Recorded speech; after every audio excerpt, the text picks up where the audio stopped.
Watch Emily. 1, After she finished reading the book, she's gonna start crying. 3, 4, 5. The end. No more. No more. Ok, lượm lên đưa mẹ đọc tiếp nè.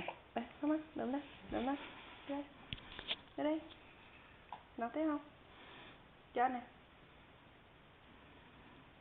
Đây. Ok, đọc tiếp hả? Ok. Alice. 1,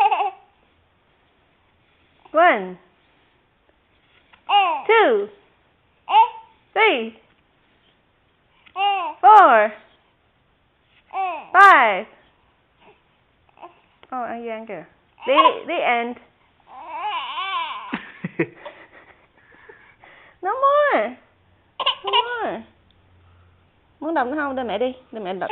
Ok. Đọc tiếp nha. Ok. Alice. 1, 3.